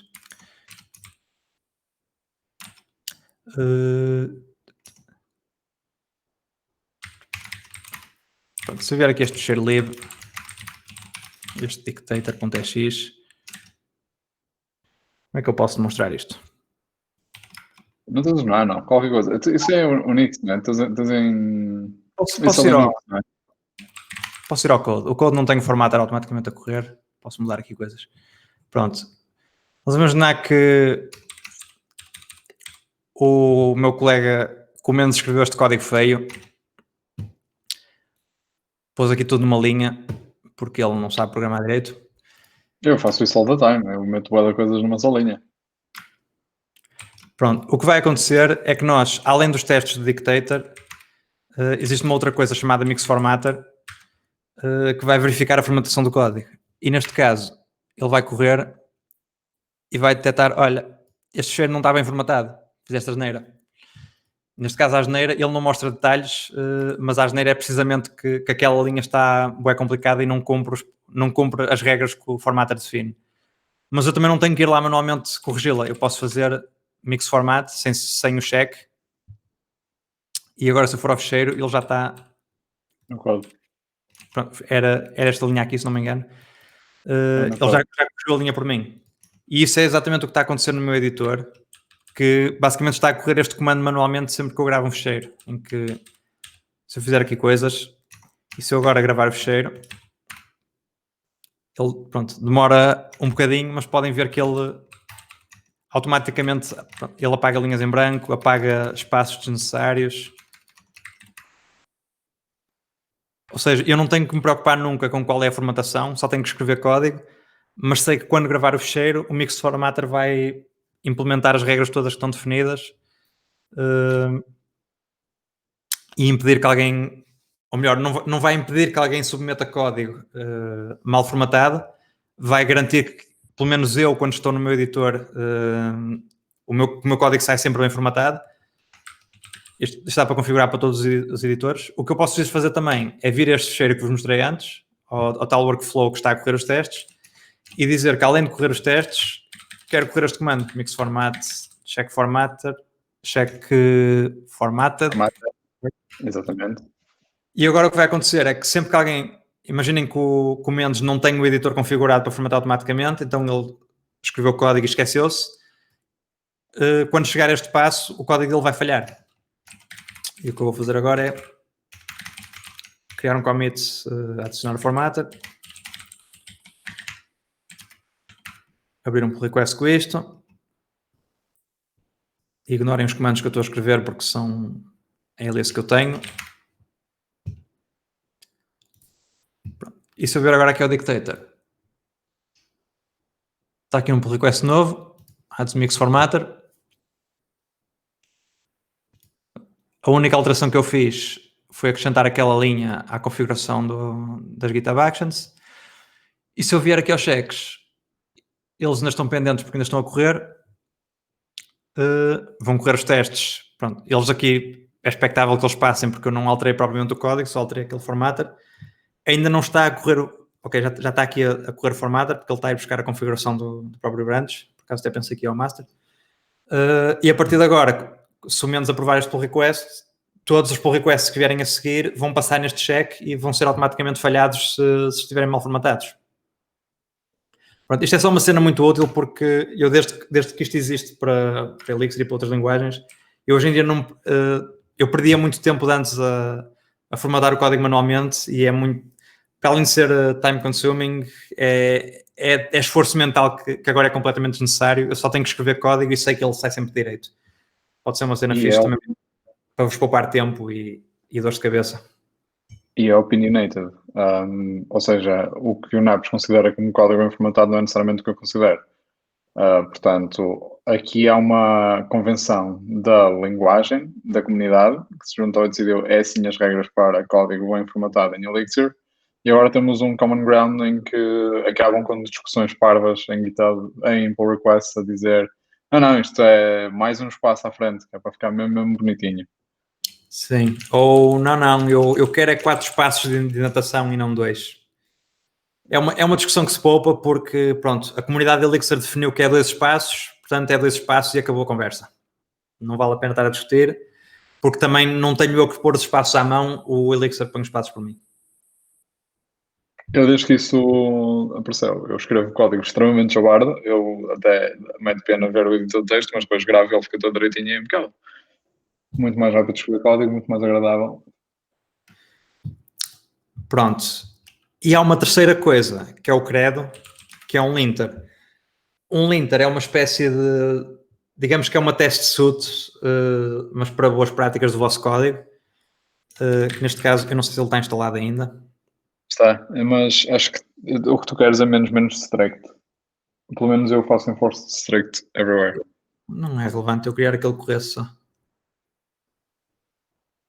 Só estou a dizer para... Neste caso o Credo, se eu for mostrar... Pronto, o Credo é outro package de Elixir e o que ele faz neste caso é analisar o vosso código e encontrar-vos coisas que não são necessariamente erros, mas são se calhar coisas que ou vão contra as boas práticas ou podem indicar possíveis erros e, portanto, regra geral, são coisas que vocês querem evitar fazer. Por exemplo, algumas delas são opiniões e vocês podem desligar alguns dos checks que eles fazem. Por exemplo, este aqui, exception modules should be named consistently. Isto é uma opinião da comunidade, vá. Não é provavelmente um erro comum Sim. para eu demonstrar. Se te lembras de algum link do credo que eu possa mostrar aqui?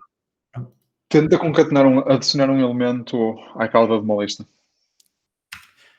Ok, pronto. Neste caso, ao correr o credo, ele analisou os cheiros, encontrou 38 módulos e barra funções e não encontrou problema nenhum.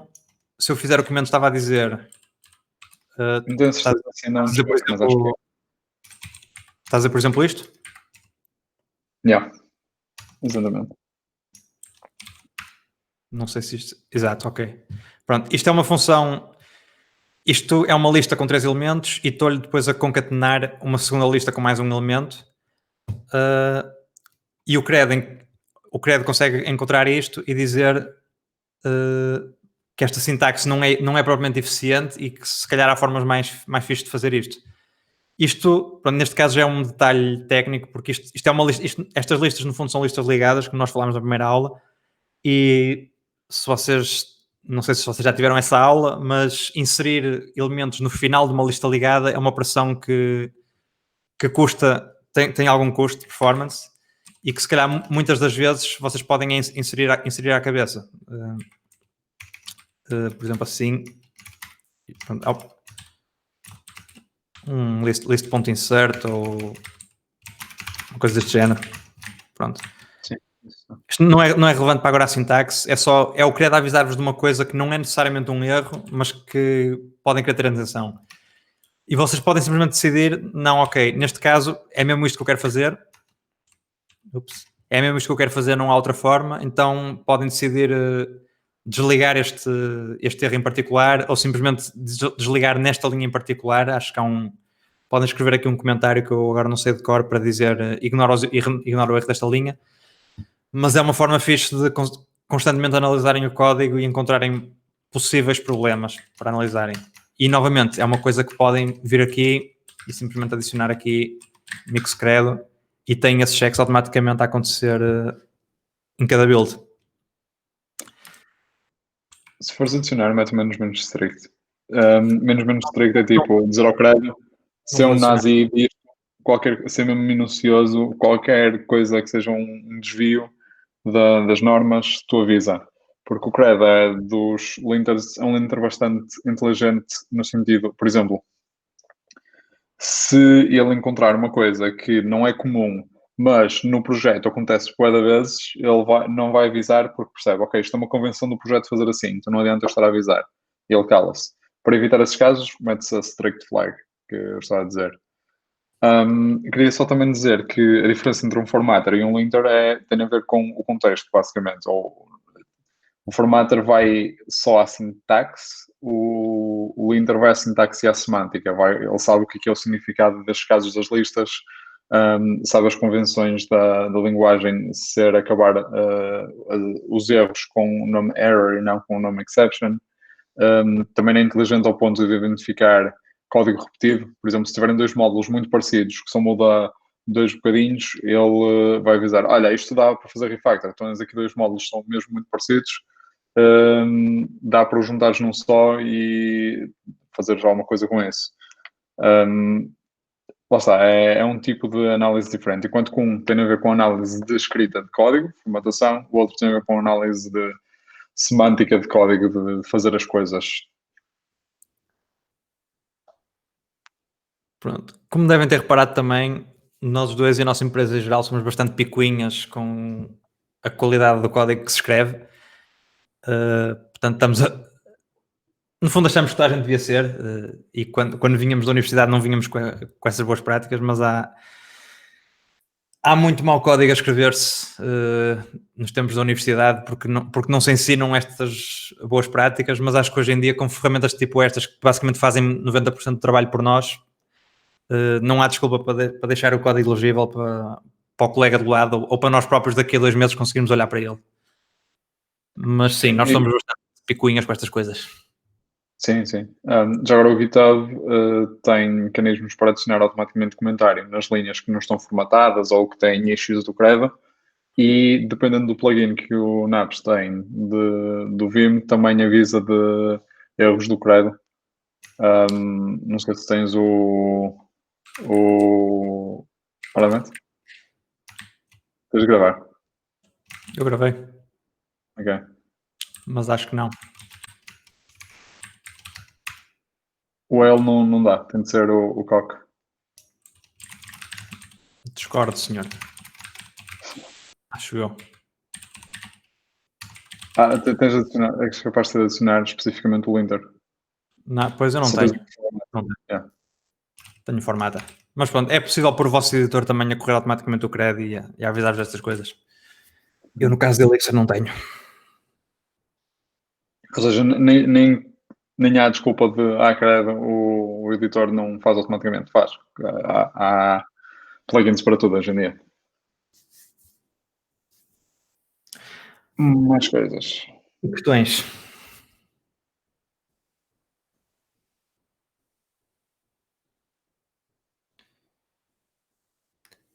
Eu, da minha parte, acho que já acabei. Que é uma surpresa, porque está antes do tempo. Fantástico. Uhum. Portanto, agora era a altura para colocar questões.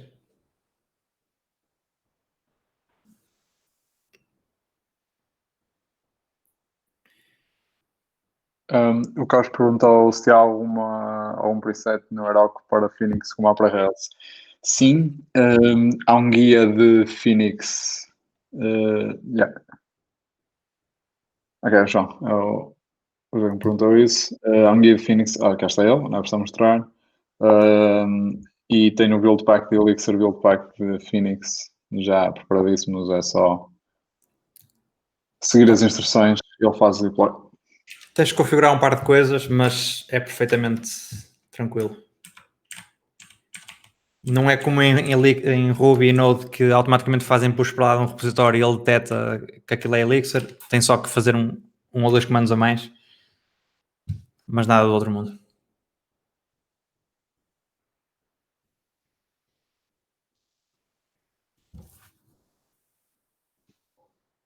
Mais alguma questão?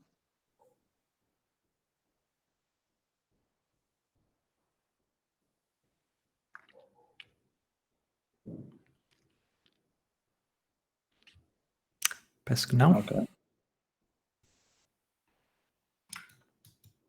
Pronto, então é. Yeah. Eu vou só agora sequestrar isto um segundo. Estão-me a ouvir? Uhum. Ok. Não precisas de sequestrar, eu posso te oferecer isto. Fica lá com... Já acabei. Ok, pronto. Então vou sequestrar algo que se entrega de boa vontade. Nós agora, numa espécie de continuação deste programa, vamos propor um projeto de forma a que quem participou aqui no Pet Backend depois possa consolidar. A minha cadela está a pedir para tirar-lhe a bola. Possa consolidar o conhecimento que foi recolhendo ao longo destas sessões. O projeto não será já apresentado, porque ainda precisa ser formulado direitinho e as coisas todas, dizer o que é que queremos, depois quando é que será apresentado isso. Mas pronto, é só para saberem que, efetivamente, se quiserem ficar mais próximos do caos das cenas que vamos fazer, recomendamos que participem, que deem uma olhadela ao projeto que vamos propor e depois apareçam na altura da apresentação dele. Não. As sessões de Phoenix são estas. Não sei se isto foi uma pergunta de alegria ou de desilusão.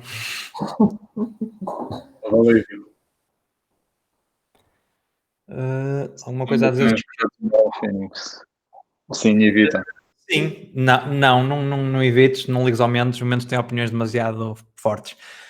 Os projetos Umbrella, um projeto Umbrella é só uma camadinha muito fina que vos permite pôr várias aplicações Elixir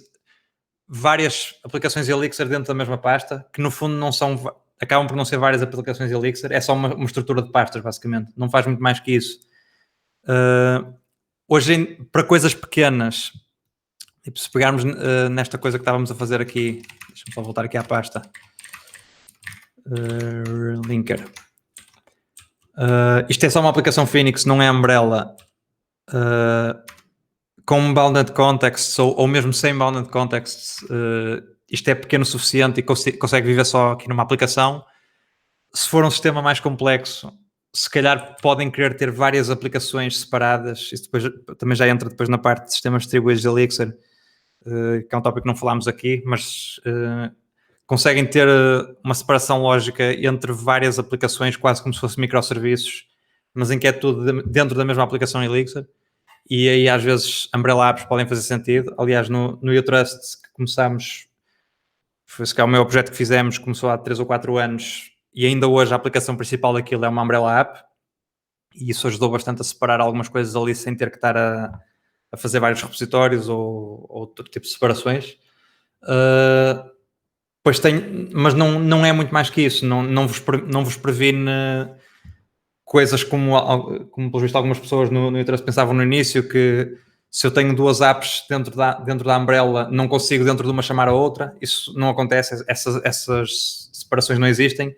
É quase como olhar para aquilo como uma separação entre pastas. É só uma separação mais visual do que outra coisa. Visual e a nível dos processos, vá. Tens problemas de... Tipo, uma pode chamar a outra, mas não se podem requerer mutuamente. Pelo menos não podiam. A dependência cíclicas ainda é um problema em Umbrellas. Mas isso não é um problema em Umbrellas. Isso é um problema de dependências em geral. Tu não podes pôr 2 packages também a depender entre si. Sim, isso pronto. É uma menor issue, sinceramente. Se tens duas a depender uma da outra, tens um problema de dependências, ponto. E agora vou dar a perspectiva contrária, que é, eu sou conhecido por criar projetos, basicamente, e a nível pessoal já fiz milhares de projetos. Houve uma fase da minha vida em que adorava Umbrella Apps e achava que era tipo a segunda vinda de Jesus Cristo, que era incrível poder fazer tudo de forma separada. E tenho a dizer que desde então só tenho feito apps de Phoenix porque não há necessidade disso. Simplesmente o que Bounded Contexts dão não é assim tão diferente de Umbrella Apps. É mais simples ter Bounded Contexts numa app de Phoenix, numa única app. Há casos em que sim é necessário. Por exemplo, o caso do UTrust tem vários clients, havia o admin client, merchant client, user client, já nem sei qual é que era o nome do terceiro, mas havia, e o wallet client, havia 3 ou 4 clientes web, e são 3 ou 4 apps de Phoenix, não partilham grande parte do código, e Umbrella Apps fizeram todo sentido. Tirando esses casos, eu não encontro assim utilidade no dia-a-dia quase nenhuma para Umbrella Apps. Uma cena muito fixe, e uso proceed with caution, porque podem estar a introduzir complexidade e níveis de abstração a mais dentro do vosso projeto. E Umbrella Apps por si só não são problemáticas. O que é problemático é os níveis de abstração que o pessoal tem tendência a criar. Eu tenho um projeto pessoal, neste momento está parado, portanto nem sequer vos consigo mostrar o código, mas aqui eu comecei com Umbrella Apps, depois já estava fardalheira de tal forma que eu juntei tudo numa só Phoenix App, funcionou impecável e esteve assim durante muito tempo, levou com centenas de commits em cima, até que houve uma altura que eu percebi, ok, isto já não vai dar mais para ter Umbrella Apps, vou partir isto já não vai dar mais para estar num só client, numa só Phoenix App, partir isto em vários. E, para ser sincero, partir uma app em várias Umbrella Apps não é difícil, é como a Apps disse, são praticamente só estruturas de pastas. Portanto, a minha recomendação é comecem com um projeto Phoenix ou Mix, ou seja o que for, o que quiserem, ou nem que seja só plug sem nenhuma framework, levem ao limite e depois partam em Umbrella Apps. Não façam o oposto, porque vai criar tendência, falo por experiência, a introduzir níveis de abstração desnecessários. Dito isto, Umbrella Apps são uma ideia muito boa e uma das melhores coisas que vem com Elixir. Um dos melhores conceitos de default que vem já bundled dentro da linguagem. Só que proceed with caution. É muito fácil tomar decisões desnecessárias, erradas e complicar projetos desnecessariamente. Simplicity is key, sempre. Sempre a opção que for mais simples.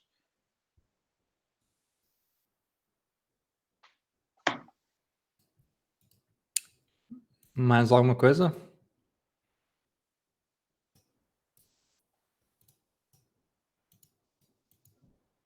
Ou então, se calhar, podemos tocar a campainha para sair da aula. Sim, diria que sim. Pronto.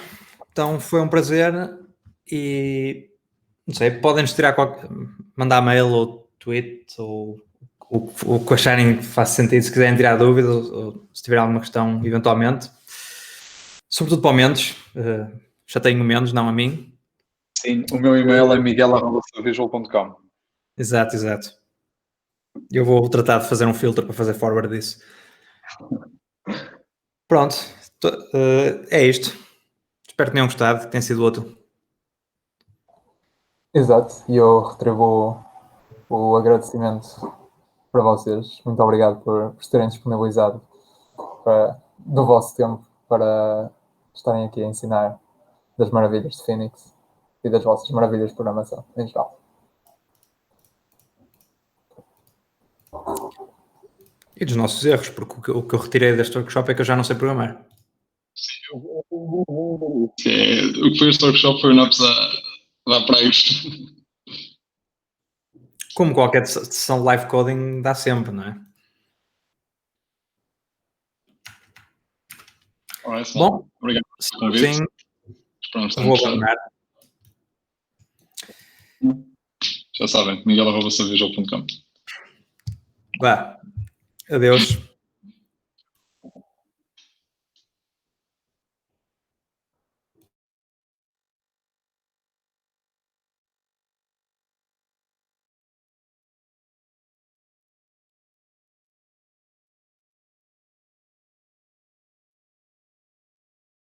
Continuas aí escondido? Não.